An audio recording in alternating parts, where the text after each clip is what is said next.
इस प्रकार से उत्तराखंड के जो अस्पताल हैं वो मेडिकल काउंसिल के नियमों की जो है धज्जियां उड़ा रहे हैं। एक रिपोर्ट हमने आपको पहले भी दिखाई थी कुछ माह पूर्व, जब जो हॉस्पिटल हैं वहां पर जो पार्किंग है, पार्किंग के लिए बड़ा शुल्क लिया जा रहा था। एक खबर भी हमने आपको दिखाई थी, उसके बावजूद भी ये प्रक्रिया जारी रही। मेडिकल काउंसिल के जो है नियमों की धज्जियां उड़ाई जा रही हैं। इस विषय पर काम करने वाले धुंता जी आज हमारे साथ जुड़े हैं और अन्य जो है यहाँ पर जो कार्यकर्ता हैं यूकेडी से शांति प्रसाद भट्ट जी जुड़े हुए हैं, अन्य लोग भी अब जुड़े हुए हैं। हम उनसे जानेंगे जो है किस प्रकार से जो है, सर क्या कहेंगे आप, जो है इस प्रकार से चल रहा है प्रदेश में, क्या कहेंगे आप? देखिए, आरटीआई क्लब ने जनहित में एक आरटीआई लगाई।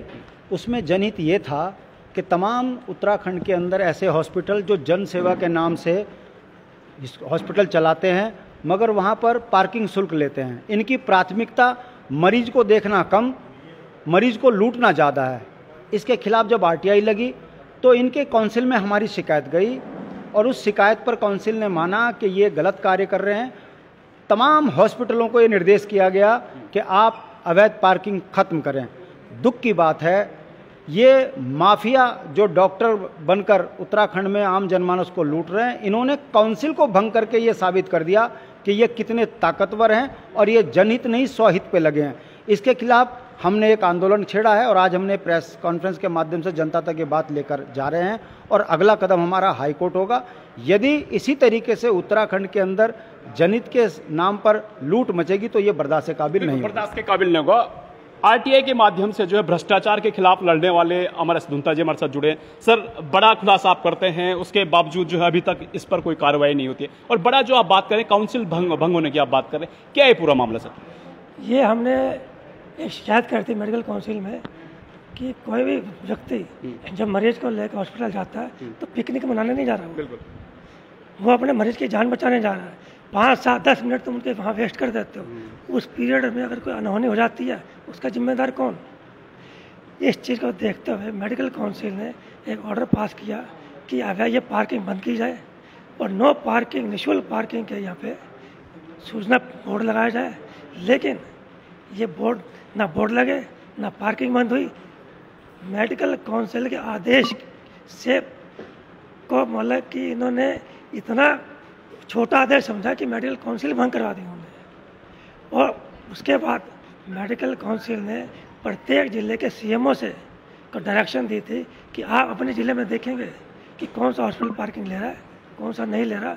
निःशुल्क पार्किंग के बोर्ड लगाना आपकी जिम्मेदारी होगी। इस संबंध में मैं रुकना चाहूँगा धुंता जी, जब आरटीआई आप लगाते हैं उसके बाद कुछ दिनों तक जो है इस विषय पर गर्माहट रहती है, उसके बाद जो ये मामला है कहीं ना कहीं ठंडा पड़ जाता है। नहीं, मामला ठंडा पड़ता है सरकार की या शासन प्रशासन की नज़र में। मामले को हम ठंडा पड़ने नहीं देते। हम समय के हिसाब से अपने कार्रवाई करते रहते हैं और जितने डॉक्यूमेंट हमें चाहिए वो इकट्ठे करके, इसमें भी हमने ऐसे करा है, जो पेपर में चाहिए इकट्ठा कर रहे हैं। अगर सरकार आज की प्रेस कॉन्फ्रेंस के बाद में नहीं चेतती तो हम हाई कोर्ट इस मामले को लेकर जाएंगे और इस मुद्दे को हम मुकाम तक पहुंचा के छोड़ेंगे। ये आरटीआई क्लब का एक संकल्प है। सर, ये भी जानना चाहूँगा, कोर्ट कचहरी के समय जो चक्कर में लंबा समय लग जाता है और इस बीच जो चीज़ें हैं ये यथावत रहेंगी, आपको नहीं लग रहा कि इसका जो है हल किसी दूसरे तरीके से भी निकल सकता है? दूसरा तरीका क्या? जिस तरीके से निकलना था उस तरीके तो मेडिकल काउंसिल जो आपने बात कही, मेडिकल काउंसिल डिजॉल्व कर दी इन्होंने। उसके बाद पावर ही कोई नहीं। अब किससे शिकायत की जाएगी? सरकार से। सरकार शिकायत कर दी, वो चुप है, मौन है, कोई जवाब नहीं। सीएमओ से करी, सीएमओ डायरेक्शन मांग रहा है डायरेक्टर हेल्थ से। किस लिए? मेडिकल काउंसिल अपने आप में बहुत बड़ा फोरम है, उसके आदेश का मानना इनकी जिम्मेदारी है।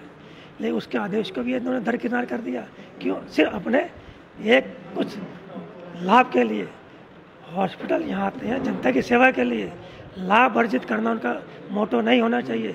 यहाँ पे मोटो लाभ करना कमाना है, ना कि किसी मरीज की जान बचाना या किसी परिवार को कोई स्वास्थ्य संबंधी सुविधाएं देना, ये कुछ नहीं है।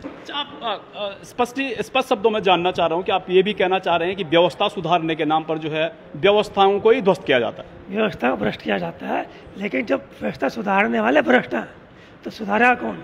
तो आखिरी एक हमारे पास आखिरी कदम हमें मिलता है कोर्ट का, तो वहीं हम जो है अपील कोर्ट में जाएंगे, वहाँ से इस मुद्दे पे स्टे लेंगे कि तमाम हॉस्पिटल जो इस मेडिकल काउंसिल के आदेश को जिन्होंने वायलेशन किया है उनके विरुद्ध कार्रवाई की जाए, और मेडिकल काउंसिल आदेश के बाद जिन्होंने जितनी भी उन्होंने पार्किंग शुल्क के रूप में पैसा लिया है उसकी रिकवरी करके वो जनहित में लगाई जाए। अच्छा धुंधा जी, मैं एक चीज़ और जानना चाहता हूँ, ये भी सुनने में आया कि कुछ हॉस्पिटल नॉर्म्स को फॉलो करते हैं, कुछ हॉस्पिटल नहीं करते हैं, क्या आप मानेंगे कि इसमें भी दो रूप हैं? देखिए हर जगह 5 उंगलियां बराबर तो होती नहीं, अच्छे भी है बुरे भी है। मैक्स पार्किंग ले रहा है, ये आपका इंद्रेश ले रहा है, कोरोनेशन ले रहा है, सिनर्जी नहीं लेता, कैलाश नहीं लेता, CMI लेता था, लेकिन आदेश सुनवाई वाले दिन CMI ने लिख के दे दिया था कि हम पार्किंग लेना बंद कर देंगे। उन्होंने पार्किंग बंद कर दी, बाकी हॉस्पिटल क्यों नहीं मान रहे, मैक्स क्यों नहीं मान रहा? बिल्कुल धुंधा जी, जब हमने हॉस्पिटल प्रशासन से बात की तो वो ये कहते हैं कि भैया व्यवस्थाएं बनाने के लिए व्यवस्थाएं सुचारू रूप से हो, इसलिए पार्किंग ली जाती है कि कोई बाहर का आदमी यहाँ पर जो अवैध रूप से जो है गाड़ी वाहन करके न चले जाए, ये व्यवस्थाएं बनाने के लिए शुल्क लिया जाता है। ये छोटा शुल्क है और व्यवस्था रूपी शुल्क है, क्या कहेंगे आप? सर करोड़ों रुपए शुल्क आता है पार्किंग का, व्यवस्था बनाने के लिए शुल्क सरकार इन्हें फंड देती है सरकार इन्हें, तो कौन सी व्यवस्था बनानी है उन्होंने? जो पार्किंग से ही बनानी है उन्होंने, पार्किंग के पैसे से बनानी है। ये बात जो है सिर्फ अपनी जो वो भ्रष्टाचार कर रहे हैं उसको छिपाने का एक उन्होंने आपको बयान दे दिया, ये वास्तविकता है नहीं। सर एक चीज़ मैं जानना चाहूँगा कि जो गवर्नमेंट हॉस्पिटल्स हैं वहाँ मैं मान सकता हूँ फंड आता होगा, परंतु जो सरकार प्राइवेट हॉस्पिटल हैं उनमें तो इस प्रकार का कोई फंड नहीं आता है। सर गवर्नमेंट हॉस्पिटल क्या लेता है मरीज से, ऑपरेशन नहीं करेगा क्या फीस है, बहुत मिनिमम फीस। प्राइवेट में तो लाखों रुपये है, लाखों रुपये ऑपरेशन के, 500 रुपये शायद उनके ये OPD के रजिस्ट्रेशन करवाने के लिए, टेस्ट करवाना है उसके पैसे हैं। वहाँ तो 20-20 लाख का, 10-10 लाख का, 5-5 लाख का बिल बनता है। प्राइवेट हॉस्पिटल में जो मरीज एडमिट होता है, जो छुट्टी लेके घर जाता है ना, तो कई मरीज ऐसे हैं जिन्हें प्राइवेट हॉस्पिटल के बिल चुकता करने के लिए अपना घर बार बेचना पड़ता है। कितने लोग ऐसे, अगर आज सर्वे कर लेंगे तो कई लोग ऐसे मिलेंगे जो हॉस्पिटल के चक्कर में आके गरीबी की रेखा से नीचे चले गए हैं। धुंधा जी एक सवाल मेरे मन में हो रहा है, यदि मेडिकल काउंसिल भंग हो गई है, शिकायत किससे करेंगे? शिकायत हमने कर दी सचिव से हमने कर दी, सचिव से कोई जवाब नहीं मिला। शिकायत निगरानी कौन करेगा? सबसे बड़ी बात है मॉनिटरिंग कौन करेगा हॉस्पिटल की? नहीं, ये जवाब तो हम तलाश रहे हैं। हाँ। ये आज प्रेस कॉन्फ्रेंस करने का उद्देश्य भी यही है। आप रुके, मॉनिटरिंग कौन करेगा, जिम्मेदारी और जवाबदेही कौन लेगा? क्योंकि जब आपने जो है एडमिनिस्ट्रेशन जो मेडिकल काउंसिल उसको ही भंग कर दिया। शांति प्रसाद भट्ट जी हमारे साथ जुड़े। सर जब आपने काउंसिल ही भंग कर दिया है तो फिर तो कहाँ के नियम और कहाँ के कानून, क्या कहेंगे आप? देखिए इसी बात को समझने की ज़रूरत है कि जिस काउंसिल की ड्यूटी है कि हॉस्पिटल व्यवस्था से चलें, यदि कहीं अनियमितताएं हो रही हैं तो उसे दूर करें। ये जो माफिया हैं, मेडिकल माफिया, ये कितने ताकतवर हो चुके हैं, इन्होंने सरकार के से मिलकर वो काउंसिल ही भंग करा दिया। यही हम जनता के बीच में बात को लेकर आ रहे हैं कि कितने ताकतवर उत्तराखंड के अंदर माफिया हो चुके हैं। अब इसको सरकार को देखना है, सरकार के सचिव को देखना है कि यदि इस तरह की अनियमितताएं हुई हैं, इन हॉस्पिटलों पर तुरंत ताले लग जाने चाहिए, और जिन्होंने काउंसिल को भंग कराने की साजिश करी है उनके लाइसेंस रद्द हो जाने चाहिए। इतनी सख्ती से यदि सरकार काम करेगी तब जाकर ये जो डॉक्टर माफियाओं की तरह उत्तराखंड को लूट रहे हैं, गरीब जनता की जेब में डाका डाल रहे हैं, इस पर रोक लगेगी। दुख की ये बात है कि जिन सरकार को चुना जाता है जनता के हित के लिए, ये सरकार भी माफियाओं के हित में संलिप्त होकर काउंसिल को भंग कराने में सहभागी बन जाती है। ये दुर्भाग्यपूर्ण बात है। अब घूमकर बात वही आती है कि जब पूरी संस्थाएं खत्म हो जाएं तो एक सहारा कोर्ट रहता है। RTI क्लब अब कोर्ट के माध्यम से जनहित के कार्य को अंजाम तक पहुंचाएगा। सर आप क्या कहना चाहेंगे, जो ध्वस्त कर दिया गया है, अब जो क्या नया काउंसिल बनेगी, क्या लगता है आपको? देखिए ये एक बहुत बड़ा मुद्दा है। पार्किंग एक बहुत बड़ा एक मुद्दा उत्तराखंड में बन गया है। आप देख रहे हैं कि एक बहुत ये जो है हर जगह जो है पार्किंग लोग घेर लेते हैं और पार्किंग शुरू, इसको कौन रेगुलेट कर रहा है? ये सिर्फ अस्पतालों की बात नहीं है, आप कहीं पर भी गाड़ी खड़ी कीजिए वहाँ पर आदमी पर्ची लेकर के आ जाता है। तो इसको कौन रेगुलेट कर रहा है? इसका पैसा कहाँ जा रहा है, कहाँ इकट्ठा हो रहा है, कौन कौन इसमें संलिप्त है? ये एक बड़ा इश्यू है। यहाँ पर हमारा ये था कि भाई जो अस्पताल हैं वो जनहित के लिए हैं, वहाँ पर आदमी दुखी होकर के जाता है कि अपने मरीज की उसके लिए स्वास्थ्य लाभ के लिए, वहाँ पर इंट्रेंस में ही अगर उसको झटका लग जाता है तो फिर तो उसके लिए एक बहुत बड़ी समस्या है ना। तो इसकी शिकायत जो है हमारे लोगों ने मेडिकल काउंसिल में की, उत्तराखंड मेडिकल काउंसिल है। मेडिकल काउंसिल को यह अधिकार है कि वो किसी के जो है उसका जो रजिस्ट्रेशन है उसको भंग कर सकती है, उसको रजिस्ट्रेशन भी कर सकते हैं, उसको निरस्त भी कर सकते हैं, उसमें नैतिकता के नियम लागू कर सकते हैं, वो सब उसको देखने का होता है। अब मेडिकल काउंसिल ने इसकी सुनवाई की, सुनवाई में उन्होंने पाया कि ये गलत है, ये तो अनैतिक हो रहा है कि जो काम जो है जो सरकार को करना चाहिए था जनहित में उसको ये। मैम आप क्या कहेंगे, जो है मेडिकल काउंसिल भंग होने की बात कही जाती है, तो किस प्रकार से नियम कानून कैसे हॉस्पिटल काम करेंगे? मैं आपको बताना चाहती हूँ कि सूचना के अधिकार अधिनियम का काम है भ्रष्टाचार को उजागर करना आरटीआई के माध्यम से, चाहे वो 1 लगाए चाहे 2 लगाए, जनहित में है। और जो ये मसला है ये बहुत बड़ा है, जो कि इस दौर से गुजरते हैं, जो अपने पीड़ित होते हैं, जो हॉस्पिटल के अंदर एंटर करते हैं, वो अपने पेशेंट को बचाने की कोशिश करते हैं कि किसी तरह से भी डॉक्टर से इसको सहायता मिल जाए। वही समय उनका पार्किंग में जो है ख़त्म हो जाता है कि वहाँ पर नोकझोंक भी होती है कि देने को भी लिए तैयार नहीं होते, कोई होता है कि हम उनको जल्दी से एडमिट करवा दें और उनका ट्रीटमेंट जो है शुरू हो जाए। जब सरकार ने ये सारी सुविधाएं दे रखी है तो ये पार्किंग वाला जो सिस्टम बनाया गया ये किसके आदेश से बनाया गया है और किस करके ले रहे हैं, और जितना ये कलेक्शन और धनराशि आती है ये जाति का है, किसके पास जाती है? मेन धुंधा जी सवाल यही है, धनराशि आती है, ये धनराशि आती है और धनराशि जाति का धनराशि जाती है, ये तो जांच का मुद्दा है। ये जब कोर्ट में हम केस करेंगे तो इस चीज़ को उठाएंगे, अपनी प्रार्थना जब प्रेयर करेंगे कोर्ट में, उसमें ये सवाल उठाया जाएगा कि धनराशि जाती क्या है। ये धनराशि कोई शासन आदेश तो है नहीं, ये पार्किंग फीस लेना कोई शासन का आदेश तो नहीं है, सरकार का आदेश नहीं है, सरकार ने कोई रूल कोई लिमिट वगैरह फिक्स नहीं की हुई है। ये तो हर संस्थान जो है अपने हिसाब से उसको फिक्स कर रहा है, तो कहाँ जाती है इसका मतलब वही जो संस्थान ले रहा है वही जाती है। उन्होंने इसको अपना धंधा एक जो है इनकम करने के लिए वो धंधा बना दिया और अच्छे पैसे उनको मिल रहे हैं, इसमें करोड़ों रुपए इकट्ठे हो जाते हैं। धुंधा जी एक भी सवाल बड़ा जो है अचरज वाला है कि मेडिकल काउंसिल जो है भाई कहता है कि आप बोर्ड लगवाइए, पार्किंग फ्री बोर्ड लगवाइए जो और फ्री पार्किंग जो है लीजिए, पार्किंग मत लीजिए मरीजों से। ये बड़ा गजब है कि इसके बाद मेडिकल काउंसिल खुद भंग हो जाता है जो है नियम जारी करता है। क्या कहेंगे आप, अब व्यवस्थाएं हावी हैं या अव्यवस्थाएं हावी हैं? व्यवस्था के ऊपर माफिया हावी है, तो माफिया अपने ढंग से जैसी मर्जी व्यवस्थाएं बना ले सरकार से प्रशासन से, माफिया हावी है।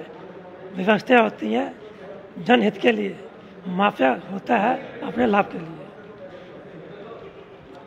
शांति प्रसाद भट्ट जी हमारे साथ जुड़े हैं। सर अंतिम सवाल मैं आपसे लूंगा, यदि मेडिकल काउंसिल भंग हो गई, मनमाने जो है हिसाब से अब हॉस्पिटल, निश्चित है कि भाई जब कानून ऊपर से कोई मेजरमेंट नहीं रहेगा, कोई जो है आपको ना हाँकने वाला नहीं रहेगा, तो ये मनमानी करेंगे। इस पर आप क्या कहेंगे? अब बड़ी मनमानी हो सकती है, ऐसी संभावना आप व्यक्त कर रहे हैं?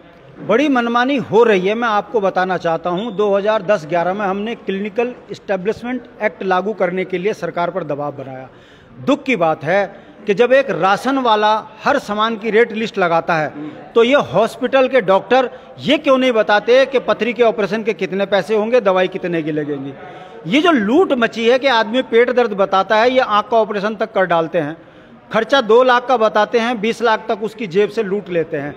इस पर रोक लगाने के लिए इस राज्य के अंदर क्लिनिकल इस्टेब्लिशमेंट एक्ट लागू होना चाहिए था।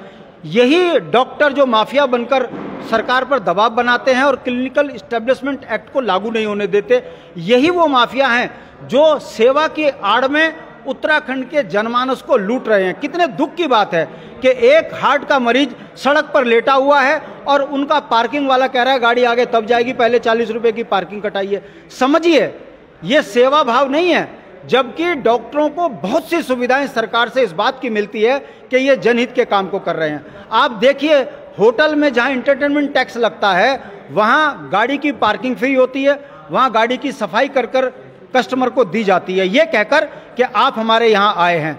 इसी तरीके से आप पेट्रोल पंप में अगर आप जाएंगे तो आपको पेट्रोल पंप में पानी फ्री मिलता है, टॉयलेट आपको इस्तेमाल करने के लिए मिलता है, गाड़ी की सफाई करते हैं। कहने का मतलब है वहां पर भी जनता को तवज्जो दी जाती है।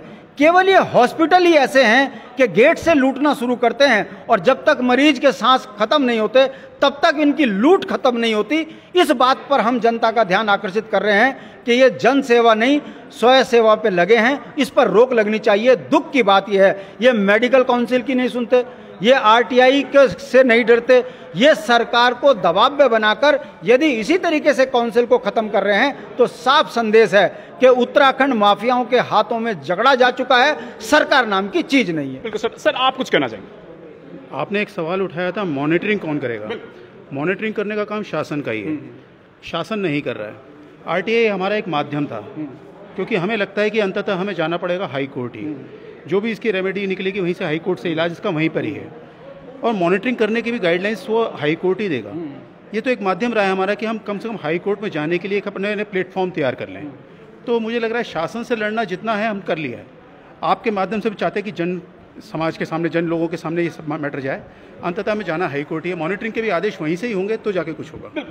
हमारे धुंता जी हमारे साथ जुड़े। धुंता जी, लास्ट सवाल मेरा ये है कि अब क्या होगा? कोर्ट जाने के अलावा आप कह रहे हैं कि कोई विकल्प नहीं है? कोर्ट के जाने के अलावा कोई विकल्प है ही नहीं। जितने विकल्प थे वो हमने सारे देख लिए, सारी कोशिश कर ली, सारी कोशिश हमारी नाकामयाब हो गई। और आखिरी विकल्प हमारा ये था कोर्ट। उससे कोर्ट जाने से पहले आप लोगों के माध्यम से हमने सरकार को एक चेतावनी दिया है कि आज सरकार, शासन प्रशासन अपने स्तर से मेडिकल काउंसिल के आदेश को इम्प्लीमेंट करवाए। वो तब भी नहीं होता तो कोर्ट तो हमें जाना ही पड़ेगा। तो देखिए, आरटीआई क्लब के जो अध्यक्ष हैं हमारे धुंता जी, वो बता रहे हैं कि यदि सरकार जी, तो यदि सरकार जो है नहीं मानती है, इस नियमों को फॉलो नहीं करती है और इस प्रकार की मनमानी चलेगी तो कोर्ट जाने के अलावा उनके पास कोई विकल्प नहीं है। इस विषय को लेकर कोर्ट जाया जाएगा। तो दोस्तों, आप देखते रहिए प्रवचन डिजिटल। धन्यवाद।